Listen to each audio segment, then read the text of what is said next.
Ni pouvoir, ni opposant. Denis Mukwege reste cohérent, le Congo d'abord. Le Congo est en danger, et ce qui le menace aujourd'hui n'est pas seulement l'agression extérieure, mais la confusion savamment entretenue à l'intérieur. Pendant que notre peuple meurt en Ituri, Sud Kivu et Nord Kivu, au plateau de Batéké et partout ailleurs, nos hommes politiques regardent ailleurs. Certains manipulent le peuple et d'autres mentent. Disons-le clairement, la République démocratique du Congo subit une agression rwandaise. Ce n'est ni une rumeur, ni une invention politique. Le Rwanda l'a reconnu à travers son ambassadeur à l'ONU. Des rebelles de l'AFC/M23 l'ont confirmé publiquement. Continuer à parler de conflit intercongolais relève soit de l'ignorance, soit de la trahison. On ne dialogue pas entre Congolais pour expliquer pourquoi un pays voisin viole notre territoire, pille nos minerais et massacre nos populations. On nomme l'agresseur, on l'isole, on le sanctionne et on le met dehors. Pour ce faire, le gouvernement congolais n'a aucune excuse. C'est sa responsabilité première de garantir la souveraineté et l'intégrité territoriale et protéger ses citoyens. Il doit utiliser sans détour les instruments juridiques, diplomatiques et sécuritaires existants. La résolution 2773 du Conseil de sécurité des Nations Unies, la Charte de l'Union africaine, les mécanismes internationaux de sanctions et l'armée pour y arriver. Tout le reste n'est que diversion. Oui, nous sommes pour le dialogue, mais pas le dialogue du partage du gâteau.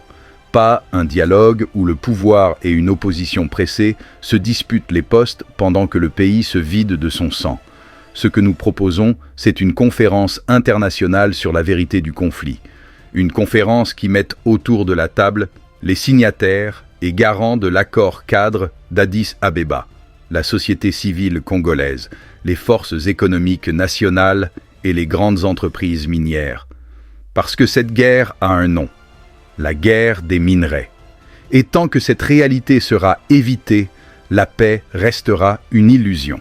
C'est ce type de dialogue international avec les acteurs majeurs de ce conflit que le gouvernement congolais devrait imposer pour mettre fin à l'hypocrisie de cette guerre. Le dialogue intercongolais, le vrai, est nécessaire, mais il doit porter sur la gouvernance, la justice, la redevabilité, les réformes institutionnelles ainsi que la réforme du système de sécurité. Ce processus doit inclure tout le monde, y compris les prisonniers politiques et les exilés.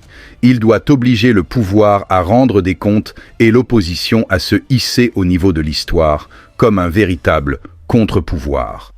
Ceux qui font l'opposition seulement quand ils ne sont pas à la mangeoire ne sont pas opposants. Ils sont prédateurs au même titre que ceux qui sont au pouvoir aujourd'hui et qui avaient promis le peuple d'abord, et aujourd'hui laisse ce peuple dans la rue, abandonné à lui-même, dans une misère noire et massacré par les étrangers. Ceux qui confondent rébellion et agression étrangère ne font pas de la politique. Ils font de la manipulation au service des agresseurs. Ceux qui pensent d'abord au poste et à l'argent immédiat ont déjà tourné le dos à la patrie. Le pouvoir et une partie de l'opposition ont un point commun. Ils sont prêts à sacrifier les richesses du Congo pour conserver ou conquérir le pouvoir. Même si une paix fragile devait naître de cette logique, nous la refuserons. Nous refuserons une paix où les minerais congolais enrichissent les autres pendant que le peuple reste pauvre, déplacé et humilié. Le Congo n'est pas un gâteau à partager. Le Congo est une nation à défendre. Face à l'agression, face aux mensonges, face aux compromissions, une seule ligne doit nous guider, ni pouvoir, ni opposant. Le Congo d'abord.